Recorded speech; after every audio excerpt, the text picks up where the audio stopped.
Bismillahirrahmanirrahim. Assalamualaikum warahmatullahi wabarakatuh. Perkenalkan, nama saya Kor Hidayati, NDH 27. Saya adalah peserta Latsar Angkatan ke-14 dengan jabatan dosen di Politeknik Negeri Balikpapan. Pada kesempatan ini, saya akan mereview kembali apa yang telah disampaikan oleh Bapak Muhammad Abdurrahman, SOS MSI terkait dengan etika publik. Di awal Pak Abdurrahman banyak sekali memberikan pencerahan kepada kami terkait bagaimana untuk menjadi ASN yang beretika atau etika sebagai seorang ASN itu sendiri. Dan beliau juga menyampaikan memotivasi kepada kami bagaimana kita seharusnya berfokus pada nilai-nilai apa yang akan kita hasilkan. Kemudian terkait dengan etika dan atau etika publik itu sendiri adalah ilmu tentang apa yang baik dan yang buruk, hak dan kewajiban sosial. Itu dari Kamus Bahasa Indonesia bahwa etika itu adalah kumpulan asas atau nilai yang berkenaan dengan akhlak.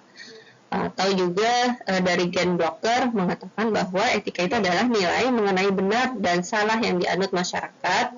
Etika merupakan cabang filsafat moral yang mencoba mencari jawaban untuk menentukan serta mempertahankan secara rasional teori yang berlaku secara umum tentang benar dan salah serta baik dan buruk.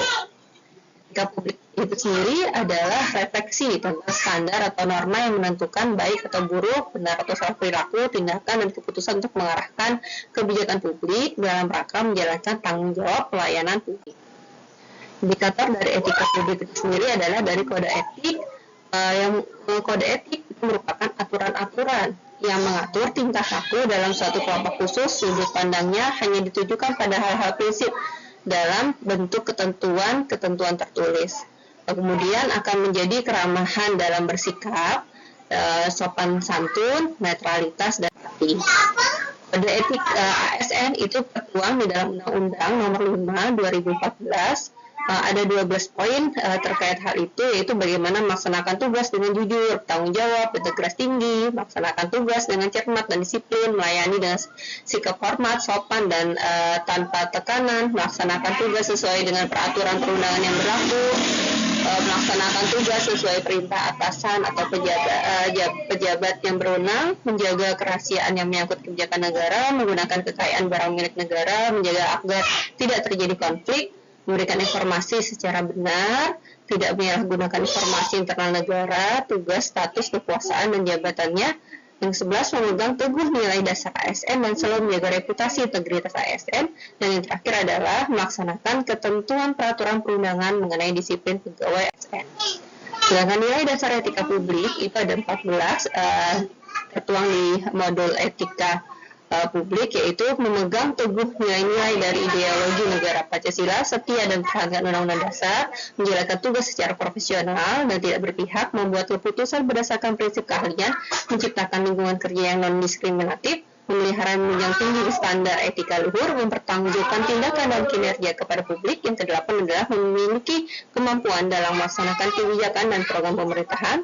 Yang kesembilan, memberikan pelayanan kepada publik secara jujur, tanggap, cepat, tepat, akurat, berdaya guna, berhasil guna, dan santun. 10, mengutamakan kepemimpinan berkualitas, menghargai komunikasi konsultasi.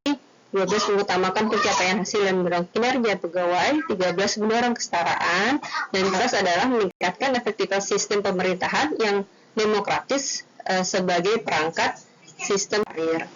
Dimensi etika publik itu sendiri adalah dari kualitas publik akhirnya menjadi modalitas, ya, dan modalitas itu akan menjadi integritas dalam. Jadi etika publik memberi bentuk integritas pelayanan publik, sedangkan modalitas adalah pemerintah bersih adalah syarat kemajuan suatu bangsa, dan akhirnya menjadi integritas kualitas dari pejabat publik yang sesuai dengan nilai standar atau aturan moral yang diterima masyarakat, tidak korupsi. Sedangkan ASN dan kode etik adalah terkait dengan bagaimana siap berubah dari penguasa menjadi pelayan, berubah dari wewenang menjadi peranan. Kemudian yang ketiga, menyadari bahwa pejabatan publik adalah amanah yang harus dipertanggungjawabkan bukan hanya di dunia tapi juga di Dan terkait perilaku bertentangan dengan kode etik ASN seperti PNS yang bolos di hari pertama kerja, biasanya itu sering terjadi ketika setelah liburan hari raya, ataupun yang ASN menerima upeti atau upah lain untuk kelancaran suatu administrasi, ataupun pemakaian mobil dinas yang digunakan untuk pulang kampung misalnya, dan banyak contoh yang kemudian bertentangan dengan kode etik ASN.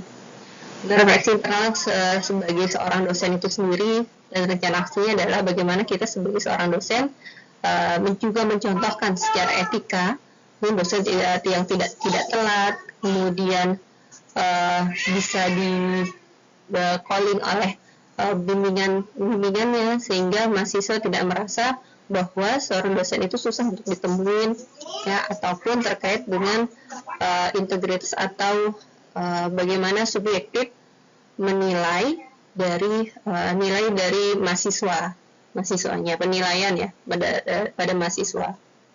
Dan yang harus kita ubah dari diri kita untuk agar kita menjadi ASN beretika adalah mulai dari diri kita sendiri, mulai dari hal yang kecil, mulai dari saat ini, sehingga kalau kita ingin di sekitar kita memiliki etika juga pada diri kita, maka yang terutama kita tunjukkan adalah bagaimana etika kita dulu kepada orang lain. Ini itu yang bisa saya sampaikan. Wassalamualaikum warahmatullahi wabarakatuh.